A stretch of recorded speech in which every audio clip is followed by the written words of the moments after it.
রাতারাতি ম্যানগ্রোভ কেটে সাফ, পাথর প্রতিমায় ম্যানগ্রোভে দেদার কোপ। রাতে আর্থ মুভারে ম্যানগ্রোভ মাটি কাটার অভিযোগ উঠছে।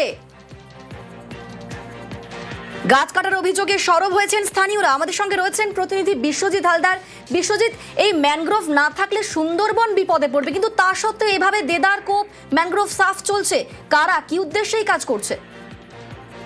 হ্যাঁ দেখো, যেটা স্থানীয় সূত্রে যে খবর পাচ্ছি যে স্থানীয় কিছু মানুষজন যারা ওখানে টোটো চালান, অর্থাৎ সেই টোটোর একটা বড় স্ট্যান্ড করবে, সেই কারণে শুধুমাত্র একটা তুচ্ছ কারণে কিন্তু যেটা দেখা গেল যে এই যে পাথর প্রতিমার দক্ষিণ সিমগঞ্জ এলাকায় যে কার্জন ক্রিক নদীর তীরে যে পানি জঙ্গল, একেবারে সেই জঙ্গলে কিন্তু হঠাৎ করে রাত্রেবেলা নামলো একটা মাটি কাটার ট্রাক, এবং সেই ট্রাকের সাহায্যে কিন্তু একেবারে বেদার ভাবে ম্যানগ্রোভ কেটে ফেলা হয়েছে এবং বেশ কিছু জায়গায় মাটি তুলে সেটাকে উঁচু করে জমা করার কাজ চালানো হচ্ছে।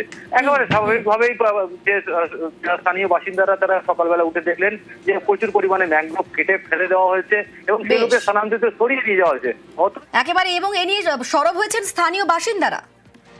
রাত্রে নাকি এই জায়গাটায় কাজ হচ্ছিল, এখানে জঙ্গল, তো এটা তো হচ্ছে বানি জঙ্গল। এখানকার যারা গাড়ি চালায় ওরা বলছিল যে এখানে নাকি একটা গাড়ি ঘোরানোর জন্য স্ট্যান্ড হবে বা পার্কিং হবে। তাহলে সেটা তো গ্রামবাসীকে নিয়ে কিংবা পঞ্চায়েত কাউকে ডেকে নিয়ে বসে আলোচনা করলেই তো আর তাহলে সমস্যা হয় না। এরকম একটা বিষয় আমাদের কানে যতটুকু নেই। দোষীদের রেয়াত করা হবে না বলেই আশ্বাস প্রশাসনের। ঘাটটা আছে যেটা ছোট রাক্ষসকালী যাওয়ার জন্য যে ঘাট, এই ঘাটে যাওয়ার জন্য ওই ভ্যান স্ট্যান্ডে একটা জায়গা দরকার বলে ওই জায়গাটাকে গাছ না কেটে ওইখানে একটা প্রশস্ত জায়গায় মাটি ভরাট করে করবার জন্য চেষ্টা করেছে। ম্যানগ্রোভ কাটা হয়েছে। যে ম্যানগ্রোভ কাটার ক্ষেত্রে মানে নিয়ম বহির্ভূত পদ্ধতিতে এটা যে কেউ করে থাকে, আমরা দল তাকে কখনো মার্জনা করি না, করবও না।